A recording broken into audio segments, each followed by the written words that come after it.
Chula Imbo mayudore Kisumu. Nyingni ne ochakore nade to sigana mane ma jogweng' ni godo ewi gweng' ma Chula Imbo. Watudore kod Millicent Adhiambo mondo koro keto ewi kokwa.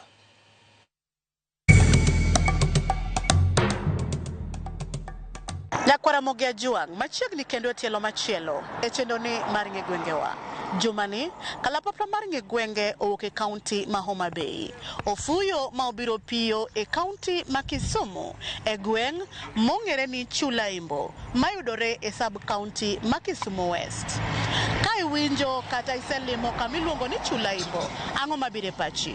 Ang'o miparo ni ne ochak gweng'ni ni Chula Imbo? Chula Imbo ni konyuola ayudo kiluonge ni Chula Imbo.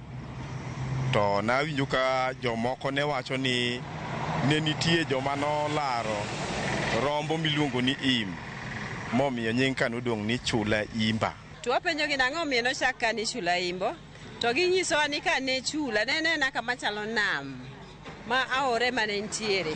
Koro emomiyo nochake ni chula nikech kama pige ng'enye, kama pi ng'enye, aparo ni luongo ni chula. Apara ni nen nodong' kaka chula moro ma ji ne onge, to ji oluongre achiel ochako gedo dak. Koro mano kipacha ne omiyo noluongo ni Chula Imbo. Ninyisowa chon kata gi jowa mabet dito ni Chula Imbo ni nobiro kaluwore gi jok moko bende mane obiro koni to ne giwuok chula to gi jowa bende makoni bende. Koro nidwaro nying ema koro nochopo kar winjruok margi ma giyiere ni ginyalo chako kaendi ni Chula Imbo nikech e iye kaendi ok en kama duong' asachi, ochalo chula. Koro jo kaendi gi jok mamoko manobirogo noyiere mondo mi ochak kaendi ni Chula Imbo. Bang' winjo paro mopogore aka jogweng' oselieko kotenore kod gima nomiyo chak gweng'ni ni Chula Imbo, adier kod kuku mar wach koro ni kanye ewi gweng'ni manomiyo chake ni Chula Imbo kowuok kuom jodongo mane nitie kanochakore. Kapok nobiro Chula Imbo niluonge ni Korambo. Orambo ema nochako tich ka, tij hotel mar miyo jokarateng' maka chai gi mandas.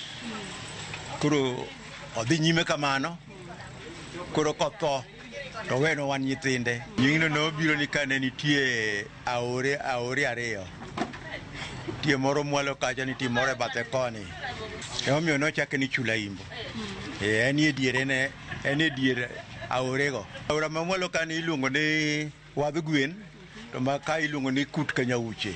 Koro gweng'ni ne nie diergi, en e dier aorego. Koa malo kocha kodire nyaka mwalo ka. Koro ka nochak ni Chula Imbo. Bang' winjo nonro mar Chula Imbo kaka gweng' manochakore e dier aore ariyo, Chula Imbo landore kod weche kata timbe mage. Chula Imbo kae umbwa landre gi tich matek. Wan joma hard worker kendo waonge gi rekod marach ma wan joma wadich mana gi tijowa mag menyo. Umbwa lande kaka Chula Imbo kandi en karateng', wayo tij puodho, wapuro maber, wakeyo be maber. According to gi school ma wantiere godo kaendi machiegni, umbwa biro mana kalure gi school ma wantiere godo kaendi mano chak ni Chula Imbo mantiere i Chula Imbo wa kaendi. Wapuro ka pur mathiring'inyi, wan gi puothe ka mwapuro wapidho oduma oganda, alot bende wapidho ka. Koro mane malando nyingwa ka ni Chula Imbo tich tiyore maber. To gin dongruoge mage ma jodak ma Chula Imbo kwano nyaka ne gweng'ni ne chakre. Wasebedo gi dongruoge mang'eny. Number 1 Chula Imbo wa ka. Chon sitima ne nitie, nodonjo mana sitima no kala. Sikundwa ni ne lielega mana gi taya. Sani waneno stima odonjo e gwenge. Nderni be sani wan godo ma wa access kamoro yo mapiyo. Kaparo ka nalongo mang'e Chula Imbo kaendi, kaka ng'e gi sani okodongre. Mana kaka entiere na. En ok en kuma dongore. E yor gedo onge, osuptal to wantiego, skud be wantiego moromo.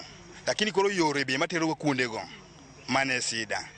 Une kata sani keda wuok kaendi skul moni mpaka malo koni kata odowa malo koni. Iyo kende kata kudhi gi gari ni okunya chopo. Iyo rach seriously. Ng'enyne kata dukni mane ntiere kaendi gi ne gin mag low. to gi sani wanyalo neno ka gi improved ma gi sani gin permanent. Osiptande bende wanyalo yudo moro nochoponwa ka mogernwa ka iluongo ni Masaba. Kata yore waneno ka sani kalure gi telo ma wantiere godo mano donjo achien. Waneno kosetimonwa bet ber okelonwa yore, oyawnwa yore mang'eny. Osiptal ne onge chon, osiptal obiro kae 1960s.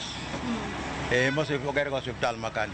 Skul ne wan gi Chulaimbo primary school, oae primary school koro en secondary school. Ma skul ma nyaka nene, skul matiririri. Ng'ik matiririri. Sima ne waliel gi teini. Ne wanyalo liel gi techo tacho kobo ta chumni no ne Hurricane Lam, ne waliel gi Optimus, stima to biro machiegni. Yore to ne wan gi yore mana mwaluwo mag tielo. Koro mae yo maduong' nikech en be chon nothin kabisa. Koro sirikal obiro moyawe mobet yo maduong'. Maseno nyaka Kisumu town. Nyakwaramogi kata obedo ni jodak ma Chulaimbo ni kod dongruok magi kwano 1, 2, 3. Rem kod kwayo mage ma pod gin go magi gombo ni kokele alworani. To gweng'ni ma Chulaimbo biro dongore ma metni chal kod gwenge mamoko. Gima wanyalo kwayo, wan gi ndara maduong' mowuok ma connectwa gi Maseno. Ndarano no nego noe wabinyo nego ben nego e Lam. To se kawo muda sana kapok obedo Lam ndarano ok ober. Onego lose yo makare mondo wa access Maseno to Luanda yo makare.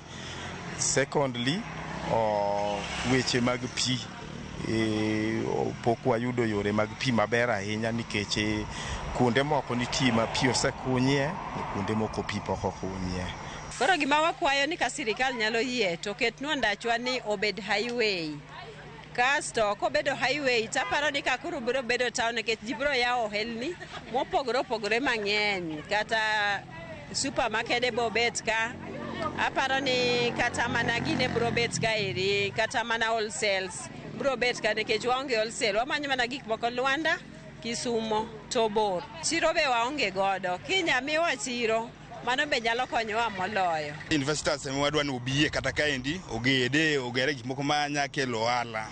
Kata oketo supermarket madongo, kata oketo dugu kata bank no, kaka an sector mar boda kokele kama machiegni no, odhi yuanwa welo to tich dhi yudore, wayudo gimoro e ot. Chulaimbo waka wan gi insecurity nek ng'enye. Koromo gimoro ka sa achiel nyaka winje ni olaw ng'ato, mine wa bende mauso kaendi gionge kwe.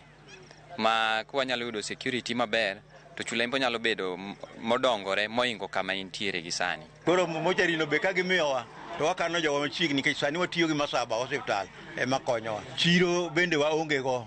Wadwaro ni sirikal koyie to miwa chiro ka nikech chiro nosewuok to ne jotelo noketho. Nyakwaramogi mana gi kanyo e mwachopo gode gi komachielo makawuono e chenro ni mar ng'e gwengewa. Amor nikech sani ka ilimo kati winjo ni kamoro iluongo ni Chulaimbo. Ting'eyo nono ne gimomiyo gweng'ni ne ochak ni Chulaimbo. Omiyo med kete mane wang' jowi mar Ramogi nikech kae ma juma manyien aduogo ni kod nonro mar gweng' machielo. Oriti masani erokamano kuom bedo kodwa. Nyinga Millicent Adhiambo kata kihero inyaluonga ni Nyaboma.